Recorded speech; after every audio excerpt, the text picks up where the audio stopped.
What's up guys? Today's video is on the Hasselblad X1D 250 degrees Celsius review 2023. Hasselblad is back with a second generation medium format mirrorless camera. Its first take, the X1D 50C, fell shy of expectations. The second effort, the X1D 250 degrees Celsius, offers a lot of improvement, but is still held back by an underpowered battery, slow autofocus, and, at press time, promised features that just aren't there. It's an intriguing camera, and may be the right fit for you, but it isn't as versatile or affordable as GFX models from rival Fujifilm, including the budget-friendly GFX 50R. Design. Hasselblad's design team knows how to make a camera look great. The X1D2 riffs on its predecessor, using the same basic body. It's a pretty one, with exposed metal, finished in a darker, gunmetal gray this time around. The texture of the leatherette wrap has changed a bit too. The rectangular grid modeling has been dropped in favor of a more traditional and understated pebble texture. The body measures 3.8 by 5.8 by 4.9 inches without a lens,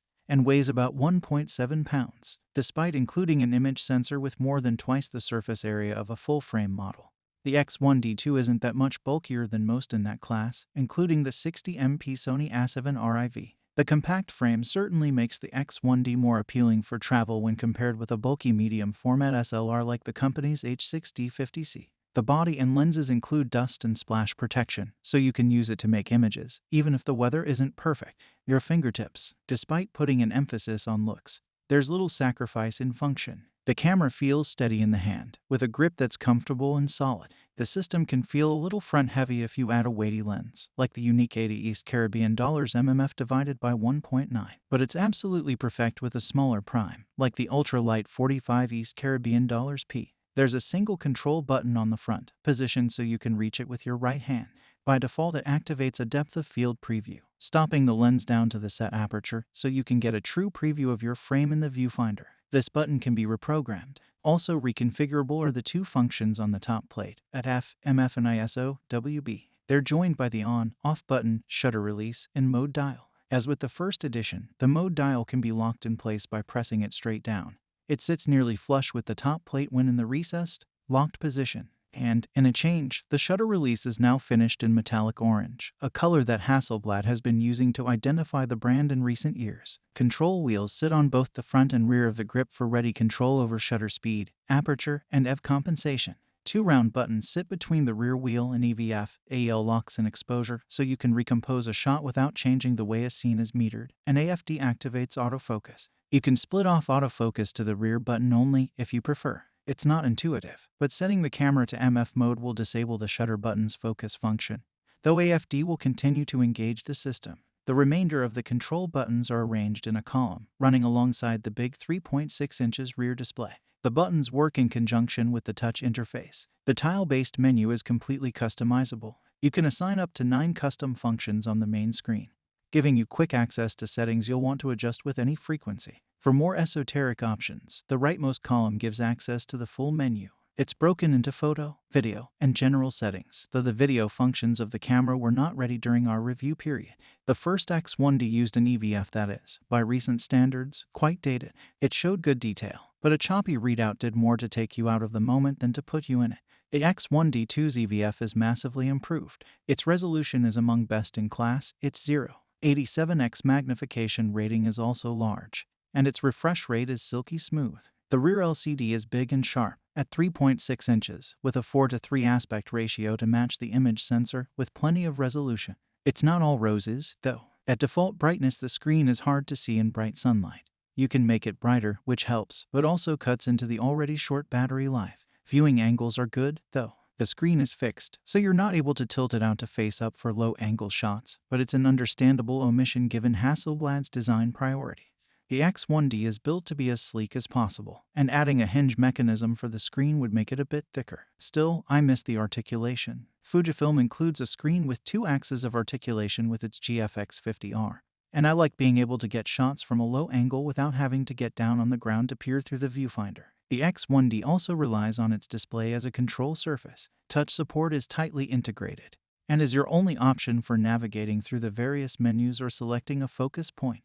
It's generally responsive when using menus, but I was disappointed by the focus point selection process when framing shots with the EVF. The touchpad focus selection function isn't new. Canon, Panasonic, and others have been using it for years. And while the implementation here isn't terrible, it's not seamless. The touchpad was sometimes unresponsive, and the focus point difficult to move with consistency. Too often it would jump erratically from one section of the frame to another, compounding the issue. Only a portion of the screen can be set active for focus selection, either the right or left half, or any quadrant when breaking the display up into 4 equal segments.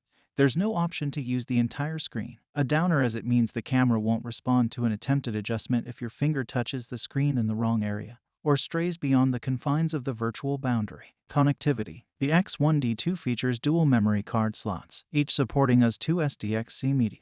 Other connections include 3.5mm jacks for headphone and microphone and a USB-C port for charging and data transfer. The camera uses the same battery as the first-generation model. Without question, it's the weakest link in the X1D2's proverbial chain.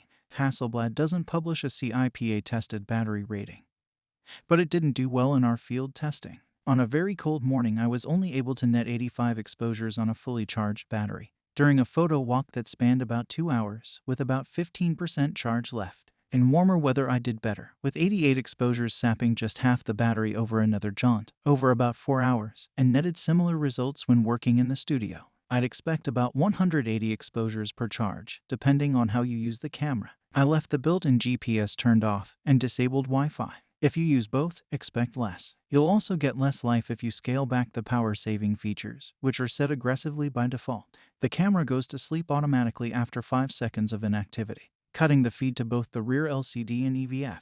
There's a delay to wake it up, frustrating when you're trying to capture Cartier-Bresson's decisive moment. You can set a longer delay, 10, 20, or 30 seconds, or 1, 2, or 3 minutes, but doing so will definitely cut into battery life. You can also manually put the camera to sleep at any time with a short press of the power button. If you're thinking about buying the X1D2, I'd recommend spare batteries. It's possible to charge on the go via USB-C, either with a power outlet or USB battery. It also opens up the time-lapse possibilities. The X1D2 has a built-in intervalometer. Focus. Hasselblad offers tethering via its desktop app, Focus, which doubles as a raw processor. With the X1D 250 degrees Celsius, it's added support for newer iPads as well, via the Focus Mobile 2 app. You'll need a high-end tablet, like the 11 inches iPad Pro I used, or the 2019 edition of the iPad Air. The camera is able to plug right into the iPad, via a USB-C cable, for tethered shooting, as well as image transfer from the memory card. You're able to activate autofocus, adjust exposure settings, and fire the shutter from your tablet, but you won't see any sort of live feed from the camera lens. The same is true when connecting to the tablet via Wi-Fi, which is an option. Image transfer is quick thanks to 802.11ac Wi-Fi. A 50 MP RAW image transfers in just about 5 seconds. Focus Mobile 2 doubles as a full-featured RAW image processor.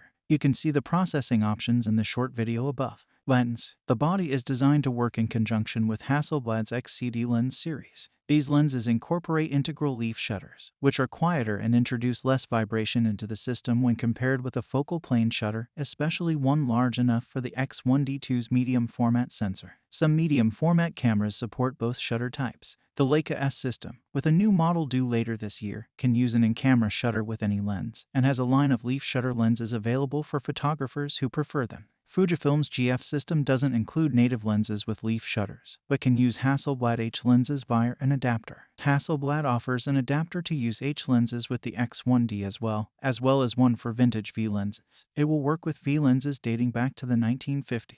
With the more modern H lenses, you'll maintain leaf shutter support.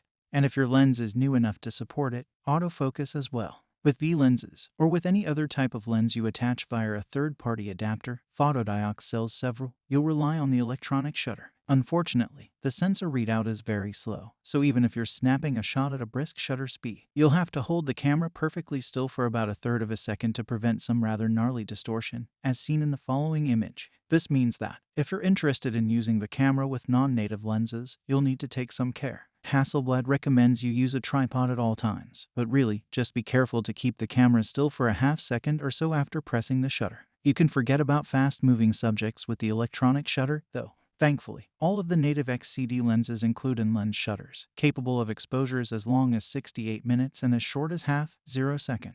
There are currently 10, with focal lengths as wide as 21mm and as long as 135mm. There is one zoom, a 30 to 75mm, covering a wide to standard angle of view. Focus. Medium format photography has, traditionally, been a slower process than working with more nimble 35mm equipment. It's been true in the digital age for the most part, though we have seen competitors speed up autofocus and startup time to match smaller format cameras. The Fujifilm GFX100, despite packing 100 MP of resolution, can keep up with full-frame models in terms of focus speed and power up time. The X1D2, however, isn't nearly as speedy. It's slow to power on, lock focus, and capture an image. It requires a good 7.9 seconds to do so on average, which is an eternity when trying to make an image. If the camera is simply asleep, and it will be quite often given the aggressive power-saving measures required to eke any decent life out of the battery, the delay is still about 2 seconds. Those figures include time to confirm autofocus, so you can get the shot off a little bit quicker if you opt for manual focus. I wasn't expecting lightning quick focus performance. The camera uses a rather rudimentary contrast-based system, without the benefit for advanced tricks like face and eye detection or speedy on-sensor phase detection pixels. There's a consistent 0.7-second delay between pressing the shutter and making an exposure when using autofocus. If you're a landscape or portrait photographer, you'll still get the shot, but it limits the X1D's usefulness for more fleeting subjects, documentary and street photography, and other disciplines where capturing a fleeting moment is the goal. Continuous drive is available. Hasselblad advertises the camera as offering 2.7 FPS burst capture, but that's a bit of a fib. It's only capable of doing so in a special shooting mode, indicated as MQ on the dial, for manual quick. Its usefulness is limited, as you'll need to perfocus and compose an image in another mode before using it. MQ disables the feed to the viewfinder. It's something most owners will use rarely, if ever. In shutter priority capture, with the speed set at 1/500 second, the X1D2 fires shots at 1.9 FPS. It can keep the pace for a decent 14 shots when working in RAW format, but our tests netted fewer when working in JPG or RAW plus JPG. Expect about 20 seconds to clear the buffer after a full burst, though you can keep firing shots, albeit at a slower rate, if needed. Video. The X1D2 has a video setting on its mode dial and a placeholder for the function in the menu system, but it's not available to use yet. The company promises to add it via a firmware update, and has gone as far as to include headphone and microphone jacks on the camera body. But don't buy this camera if you care about video. If you want a high-resolution sensor and pro-grade video to match, the 60MP Sony A7 RIV, 47MP Panasonic S1R, and 100MP Fujifilm GFX100 are better bets. All offer extraordinary 4 Kelvin quality and stabilized image sensors. Pros: excellent image quality, in-camera charging, crisp OLED EVF, dual as 2 card slots, GPS and Wi-Fi, strong iPad app. Cons: anemic battery life, slow sensor readout limits usefulness of electronic shutter, omits mechanical focal plane shutter, high-resolution full-frame alternatives available for less, promised video function not yet supported. Beautiful. The X1D 250 degrees Celsius is a sleek, gorgeously built digital camera. It has a striking silhouette, and exposed metal plates set it apart from a bevy of competing cameras that, for the most part, follow the same basic black motif. And it's not just jewelry. Dust and splash protection add appeal to travel and landscape photographers, and there are plenty of superb XCD lenses available. But, for as good as the camera and the images it captures look, there are some real performance concerns. The battery life is pretty bad, so you'll need to carry a few spares, an external power pack, or both if you're out for a full day of imaging. Power-saving measures are used to extend life, but come at the cost of ready access to the shutter. There's a delay of more than a second when waking the X1D2 from sleep. I spent as much time framing shots as I did waiting for the camera to wake up. The Hasselblad X1D 250 degrees Celsius turns heads with its stunning industrial design and medium format image sensor, but is hampered by an underpowered battery and sluggish response. Thanks for watching. If you liked the video, please hit the like button. If you want to see more videos, hit the subscribe button. And if you have something to say, please leave a comment.